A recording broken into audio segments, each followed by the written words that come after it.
هلا ولا. ازيكم يا اصحابي يا حلوين؟ عاملين ايه؟ رب كلكم تكونوا بخير وباحسن حال. رجعت لكم بقى النهارده في فيديو همنتجه وانا معاكم كده. تمام. وقولوا لي طريقه المونتاج دي حلوه ولا لا. انا هعمل كوبايه القهوه بتاعتي وانا بمنتج معاكم الفيديو. قشطه. بصوا بقى، انا كان عندي فيديو كنت عاملاه. كنت مصوره لكم البيتزا وانا بعملها. البت لوجينا طالبه مني بيتزا. بسم الله. طريقة القهوة دي كنت مفكرة اسمها مانو، طلعت في الآخر اسمها القهوة الزيادة. اللي يعرف القهوة يقول لي يا ولاد.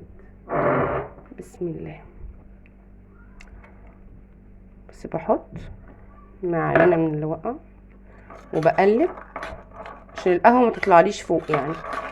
في ناس بتحط اللبن الأول أو المية الأول، ده مش لبن صافي، ده حبة لبن وحبة مية. مش بقولك اتصرف. بصوا، هو أحداث الفيديو بمونتاجه بتتصرفي من اللي في البيت. كان آخر حبة لبن رحت حاطة عليهم شوية مية وخلاص. بس كده. تمام. بس انا بقلبه ازاي عشان ما تلاقيش القهوه طلعت فوق بقى كده وبوظت لك الكلام ده كده كله. المهم بقى، خلينا في احداث الفيديو بتاعنا. روجينا كانت عايزه تاكل بيتزا، وجماعه اجمعوا عندي على البيتزا. تمام. طبعا احنا عارفين اسعار البيتزا دلوقتي عامله ايه. اسكت؟ لا ما اسكتش. لقيت عندي كيس بيتزا. بصوا، هي العجينه نفسها انا مش لحظه عشان ما اكذبش عليكم، مش عارفه المقدار بتاعه العجينه. انا بعملها ايه بالويم كده، بالاحساس يعني، بالخبره اتعودت اعملها، فما بعرفش احط مكونات ايه، اقول لكم قد ايه دقيق وقد ايه ميه وقد ايه الكلام ده كده كله. انا كل اللي بعمله ان انا بظبط العجينه وانا بعجنها. مقدار العجينه دوت، لو انا عامل بيتزا تاني قريب او اي حاجه من ديت، هحاول ان انا اشوف حطيت قد ايه دقيق على قد ايه ميه والزيت والكلام ده كده كله، وهقول لكم عليه. تمام. بصوا بقى، هرفع دي على النار وانا بتكلم معاكم. اول حاجه بس دلوقتي انا عملت ايه؟ الجيش بيقولك اتصرف. حضرت زي ما انتوا شايفين كده بالظبط طماطم وقطعتها دواير. فضيت اهم حاجه منها الميه علشان بس ما تميليش العجينه والكلام ده كله. تمام. عندي ايه كمان؟ فلفل رومي او فلفل قبي، برضو مقطعاه دواير زي ما انتوا شايفين او حلقات، ومفضيه منه البذر ومنضفاه وزي الفل. طلعت العلبه دي بقى من الفريزر. العلبه ديت فيها آه، زيتون مخلي كده، ببقى حطاها في الفريزر وحلت تلجها خالص اهيت، لان انا كنت عامله العجينه من بدري وهوريها لكم دلوقتي. بس كده. ايه تاني؟ دي بقى مشكل جبن. العلبه دي انا بحط فيها مشكل جبن. طب ايه مشكل جبن؟ انا مش بشتريه، انا بجيب بس نص كيلو من الجبنه الموتزاريلا. نص كيلو بقى ب40 جنيه. اصلا كان الكيلو الاول ب60 وب40، دلوقتي نص كيلو بقى ب40 جنيه. وفي اعلى كمان، انا بجيبها سايبه من فتح الله ماركت. وبجيب مثلا عندي جبنه جيتر، عندي قالب على بعض وبقطعاه قطع صغيره خالص. وعندي الحتت اللي بتتبقى او اللي بتتفرول من الجبنه التركي، وبقلبهم بالشكل ده. خلاص. انا هستكفي على كده؟ لا طبعا مش هستكفي على كده. يلا ارفع بقى دي على النار واكمل لكم بقيه الفيديو. بصوا بقى، بسم الله الرحمن الرحيم. بولع على النار بس بهديها على الاخر كده، تبقى شمعة صغيرة خالص. تخرط القهوة معاكي بس تديلك قوام وطعم حلو كده، طعم غني. بس كده. نخلص القهوة ونرجع تاني واحنا بنمنتج الفيديو. بصوا بقى. بصوا القهوة بتبدأ تعمل ايه، تجمع في الوش بتاعها. مش عارفه انتوا سامعيني ولا لا، المهم ان انا هعلي لكم الصوت بقى. طيب. العجينه بتاعتي بصوا زي ما انتوا شايفينها كده. استنوا، بصوا القهوه بتعمل ايه. برفعها وانزلها، ارفعها وانزلها. سيبكوا بقى من القهوه. العجينه انا كنت حطاها حته صغنونه خالص، ولفتها بالاسترتش زي ما انتوا شايفين، وعملت الهوا بتاعها، ضغطت لي الاسترتش خالص ونفشت وبقت زي الفل من الخميره اللي انا حطاها. ابدا بقى اسمي الله كده وافتحها واظبطها واشوف هنعمل ايه.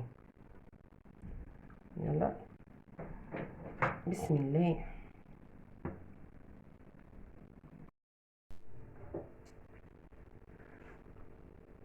بسم الله الرحمن الرحيم. يا ولد، شايفين الوش؟ قولوا له الله ينور بقى.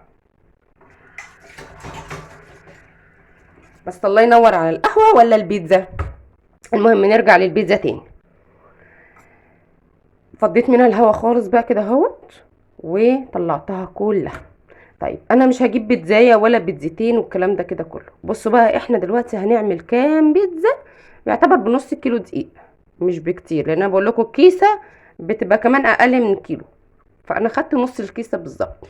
بصوا في الاخر هتطلع لي كام بيتزايه، بس نمشي ورا خطوات الفيديو. تعالوا بقى نطلع نقعد بره هنا كده واحنا بنكمل بسم الله مونتاج الفيديو. بصوا عامله لهم خيمه فين بيلعبوا بيها. يلا نقولوا بسم الله بقى. اول حاجه عايزه اعملها في يعني كده، اول حاجه عايزه اعملها بقى النهارده صلصه البيتزا. صلصه البيتزا بتعملها هي ليها طريقه معينه. طيب انا كنت رايحه عن بالي، مش هكذب عليكم يعني، ومش عندي والكلام ده كده كله. وبعد ما خلصت اكتشفت ان انا شايله خلطه، يعني ما شاء الله عليا. بس اتصرفت، مش ما اتصرفتش. عملت ايه بقى؟ عندي علبه صلصه، رحت واخده منها كام معلقه حلوين كده زي ما انتم شايفين. ورحت حاطه عليها حبه زعتر، ورحت حاطه عليها شويه ملح وقلب قلب قلب قلب. ورحت ركناها كده. ايه عملت الخلطه بيضه بالقشطه اللي انا ايه بتاعت الصلصه. عندي الصينيه بتاعتي، دي الصينيه اللي هصور لكم عليها، بس انتوا هتشوفوا هتطلع معايا كام صينيه في الاخر. تمام. خدت بقى حته كده، حته عجينه وكورتها، وببدا ان انا افردها في الصينيه على مدار الصينيه كلها. فردتها بقت زي الفل. معايا الشوكه بتاعتي وابدا ان انا اخرمها. عشان ايه تخرميها؟ تطلع القوام اللي هو في الاخر تلاقي العجينه اللي هي بالظبط كانك بيتزا جايباها من بره، العجينه الرفيعه دي ومستويه وزي الفل، مش العجينه المليانه البيتي البيتزا البيتي الكلام ده كده كله، لا. فمهمه جدا خطوه الشوكه اللي احنا عملناها دي. طيب عندي ايه بقى انا دلوقتي؟ جبت الصينيه بتاعتي، بحط عليها معلقه من الصلصه وببدا افردها كلها. معايا بقى حاجات حبشتكنات تانية حطاها زي ما انتوا شايفين كده اهوت، مع اللي هي يعتبر الحشوه بتاعتي. انا كنت عامله ايه؟ انا جايبه جبنه مثلثات ومقطعاها مكعبات صغنونه كده زي العقل. تمام. اول حاجه فردتها في الصينيه بتاعتي، حطيت جبنه جيتر. انا عندي جبنه جيتر لوحدها خالص. فردتها في الصينيه كلها كده زي ما انتوا شايفين، ورحت نازله عليها بالجبنه اللي انا قايله لكم عليها، اللي هي المثلثات اللي متقطعه. طبعا الحشوه اللي انت عايزاها بتحطيها. حطيت عليهم ايه بعد كده؟ انا مقطعه كمان لانشون. ما تجيش قالك بقى اتصرف، ما انا عايزه اعمل لهم خلطه بيضه بالجبنه بقى بالقشطه. رحت حاطه لانشون مقطعاه كده مكعبات برضو صغيره. وكمان كان عندي ايه يا ولاد ايه، والنبي بنسى خطوات الفيديو، بس انا شطور انا فاكره لسه حاجات. كان عندي كمان حطيت الطماطم، وحطيت الفلفل، وحطيت الزيتون المخلي، وكان عندي سوسيس وكنت سلقاه ومقطعاه برضو، قلت احطه من عاملهم مشكل. ورحت حاطه في الاخر خالص على الوش ايه؟ المشكل الجبن اللي انا قايله لكم عليه في الاول. ودي الصينيه بقت بالشكل دوت، وهنزقها على الفرن. انا مشغله الفرن ورا مني على درجه حراره اعلى من 180 بشويه. تمام. بصوا بقى الشكل النهائي لما طلعت عامله ازاي. ولا يا ولا اوعى وشك. بيتزا هات دي ولا مش بيتزا هات؟ عشان البيتزا دي حطي لي لايك وحطي لي كومنت وقولي لي تسلم ايدك على القهوه وتسلم ايدك على البيتزا. شطوره انا ولا مش شطوره؟ المهم بصوا بقى هطلعها لكم. والصينيه التانية كمان طلعت مش لازقه خالص في الصينيه، ما شاء الله عليها. العجينه كمان بصوا نظيفه خالص من تحت، وسمكها مش تخينه، السمك الرفيع بتاع البيتزا الجاهزه. وتعالوا بقى نقطع الصينيه التانية كده مع بعضينا. الصينيه التانية دي يا ولاد بالشطه، يعني مشطشطه حاميه او حراقه على حسب ما بتقولوها، احنا اسكندرانيه بنقول عليها حاميه. دي مش لينا خالص.